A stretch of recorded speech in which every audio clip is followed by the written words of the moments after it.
আরেকটি বিষয় হচ্ছে শিক্ষা প্রতিষ্ঠান বলতে তো শুধুমাত্র বিশ্ববিদ্যালয় বা কলেজ নয়, আমাদের তো বিদ্যালয়গুলোকে নিয়েও কাজ করতে হয়। তো সেটা পরিস্থিতি এখনও আমরা পর্যবেক্ষণ করছি। আরেকটি বিষয় হচ্ছে আমাদের তো উচ্চ মাধ্যমিক পরীক্ষা চলমান। এখন আমাদের প্রথম যেটা অগ্রাধিকার সেটা হচ্ছে উচ্চ মাধ্যমিক পরীক্ষার যে প্রক্রিয়াটা সেটাকে যাতে করে আমরা চাই যে সেটা পুনরায় আবার যাতে করে শুরু করা যেতে পারে উচ্চ মাধ্যমিক, সেটা সেই পরিস্থিতি এখন পর্যবেক্ষণ করা হচ্ছে।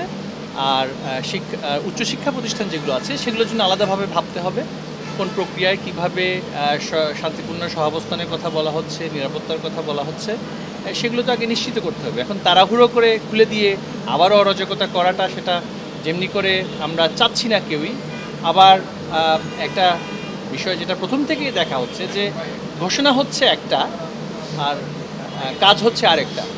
ঘোষণাকারীরা অনেক সময় বলছেন যে সেটা শান্তিপূর্ণভাবে এই করতে সেই করতে ইত্যাদি, কিন্তু যারা সেটা বাস্তবায়ন করছে তারা কিন্তু আর সেটা শান্তিপূর্ণ প্রক্রিয়ার মধ্যে রাখছে না। তো সেখানে মনে হচ্ছে একটা অশুভ প্রক্রিয়া সেখানে আমরা দেখতে পাচ্ছি। তো সেইগুলো আসলে বিবেচনা করার জন্য সেই আগামীকালের পরীক্ষাটা ইতিমধ্যেই স্থগিত করা হয়েছে। তো আগামী সপ্তাহের বিষয়ে আমরা বসেছি। তো প্রথম অগ্রাধিকার হচ্ছে আমাদের রাজধানী ঢাকা এবং তৎসংলগ্ন ঢাকা জেলা এবং তার পার্শ্ববর্তী এই সমস্ত জেলাগুলো আছে সেগুলোর একটা পরিস্থিতি, আবার দেশের অন্যান্য জেলা যেগুলো আছে সেখানে আরেকটি পরিস্থিতি। তো সেটা আলাদাভাবেই বিবেচনা করা হচ্ছে। যেহেতু পরীক্ষা সারা দেশে একসাথেই হয়ে থাকে, পরীক্ষার বিষয়টা সবচাইতে বেশি অগ্রাধিকার পাচ্ছে আমাদের কাছে এই মুহূর্তে। আর যেগুলো আমাদের বিদ্যালয়গুলো আছে এবং রাজধানীর বাইরের বিদ্যালয়গুলোর শিক্ষার্থীরা তো আসলে তাদের পাঠদানের বিষয়ে আপনারা দেখেছেন, আমরা তাপদাহের সময়ও কিন্তু আমরা বলেছি যে রাজধানী কেন্দ্রিক চিন্তা আমরা করতে পারি না।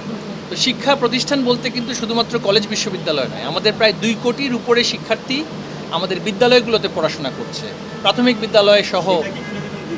সেই বিষয়টাই আমরা এখন পর্যালোচনা, কারণ সেখানে তো কোমলমতি শিক্ষার্থীদের আমরা দেখেছি যেভাবে করে কিছু ঘটনা যেগুলো আমরা দেখেছি যে অনেক মানুষের উপরে যেভাবে আক্রমণ করা হয়েছে, সেক্ষেত্রে অভিভাবকদেরও তো একটা নিরাপত্তার বিষয় আছে যে একেবারে শিশু যারা আছে তারা শিশু শিক্ষার্থী যারা যারা সেটা বিদ্যালয়ে যায় তাদের নিরাপত্তার বিষয়টা আছে। না সেটা নয়, যেহেতু এই সপ্তাহটা কারফিউ বলবৎ আছে এবং জেলা প্রশাসকদেরকে ইতিমধ্যেই সেই এখতিয়ার দেওয়া হয়েছে, তারা তাদের জেলার অবস্থা বুঝে কারফিউ সংক্রান্ত সিদ্ধান্তগুলো নেবেন এবং সেইটা আমরা যেই সিদ্ধান্তটা পাবো সেখান থেকে সেগুলো পর্যালোচনা করে প্রতিষ্ঠানগুলোর বিষয়ে একটি সিদ্ধান্ত। ধন্যবাদ।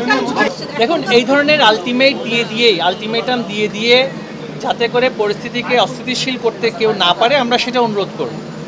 এখন যারা আলটিমেটাম দেয়, আলটিমেটামের পরে যখন হত্যাযজ্ঞ হয়, নরহত্যা হয়, গলা কেটে দেওয়ার মতন কাজ হয়, রক কেটে দেওয়ার মতো কাজ হয়, জ্বালিয়ে পুড়িয়ে ছারখার করে দেওয়ার কাজ হয়, তখন আলটিমেটাম যারা দিচ্ছেন তাদের কাছে তো আমাদের সবার প্রশ্ন থাকবে যে আসলে সেই আলটিমেটামগুলোর উদ্দেশ্য কি এটি,